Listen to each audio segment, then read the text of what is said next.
जनता के बीच बढ़ते असंतोष के इस काल में कुछ ऐसी घटनाएं भी हुई जिनसे अंग्रेज सेनाओं की अपराजयता का भ्रम टूट गया और लोगों में यह विश्वास पनपने लगा कि ब्रिटिश शासन के दिन अब बहुत थोड़े रह गए हैं।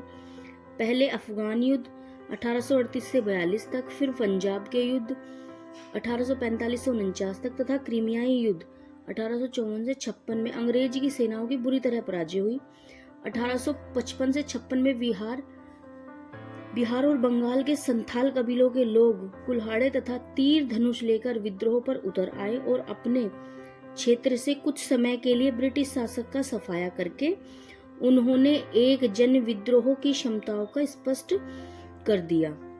1856 में लॉर्ड डलहौजी ने अवध को ब्रिटिश शासक में मिला लिया। पूरे भारत में तथा खास तौर पर अवध में इसकी तीखी प्रक्रिया हुई। विशेष रूप से इनके कारण अवध में और कंपनी की सेना में विद्रोह का वातावरण बन गया। डलहौजी के इस काम से कंपनी के सिपाही नाराज हो गए। इन सिपाहियों में 75,000 अवध के थे। अखिल भारतीय भावना के अभाव में इन सिपाहियों ने बाकी भारत को जीतने में अंग्रेजों की सहायता की थी, लेकिन उनके अंदर क्षेत्रीय और स्थानीय निष्ठा थी और उन्हें यह बात बुरी लगी कि उनका अपना प्रांत विदेशी अधिकार में आ गया। अवध के अधिग्रहण के लिए डलहौजी ने जो तर्क दिया था यह था कि जनता को नवाब के कुप्रबंध से तथा तालुकदारों के दमन से मुक्त दिलाना चाहता था, परंतु वास्तव में यह जनता को कोई राहत नहीं मिली। उल्टे साधारण जनता को यह पहले से अधिक भू राजस्व तथा खाने पीने की वस्तुएं, मकानों, खोमचों तथा ठेलों, अफीम और न्याय पर अधिक टैक्स देना पड़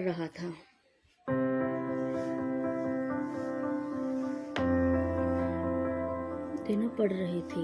नवाब का प्रशासन तथा सेना भंग होने से हजारों कुलीन तथा भद्र लोग, अधिकारी तथा उनके साथ साथ अनेक अमले से लोग तथा सिपाही बेरोजगार हो गए। डलहौजी द्वारा अवध और कई अन्य राज्यों के अधिग्रहण ने देसी रजवाड़ों के शासकों में खलबली मचा दी। अब उन्हें पता चला कि अंग्रेज के प्रति उनके झुकाव, वफादारी जताने के बाद राज्य फैलाने की अंग्रेजों की भूख शांत नहीं हुई। इससे भी अधिक महत्वपूर्ण बात यह हुई कि अंग्रेजों की राजनीतिक प्रतिष्ठा को बहुत बड़ा धक्का लगा। राज्य हड़पने या उन्हें अधीन बनाने की यह नीति नाना साहेब, झांसी की रानी तथा बहादुर शाह जैसे अनेक शासकों को अंग्रेजों का कट्टर दुश्मन बनाने के लिए सीधे जिम्मेदार थी।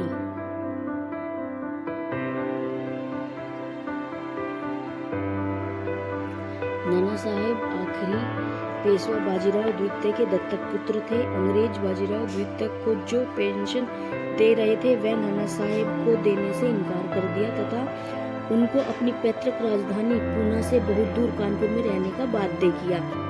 इसी तरह झांसी को हड़पने की अंग्रेजी की जिद ने स्वाभिमानी रानी झांसी लक्ष्मीबाई का गुस्सा भड़काया। रानी की इच्छा यह थी कि उनके स्वर्गीय पति के सिंहासन पर उनका दत्तक पुत्र बैठे।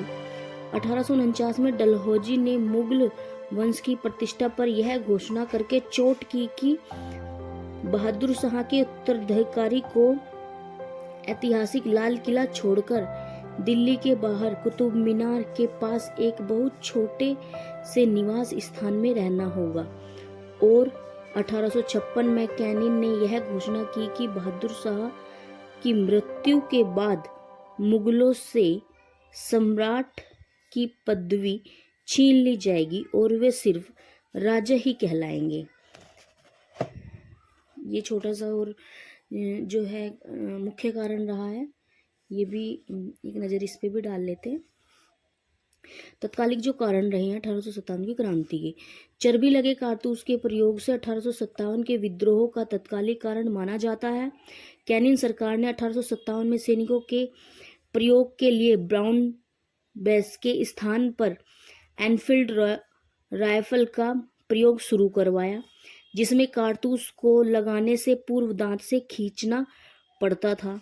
चूंकि कारतूस में गाय और सूअर दोनों की चर्बी लगी थी, इसलिए हिंदू और मुसलमान दोनों भड़क उठे।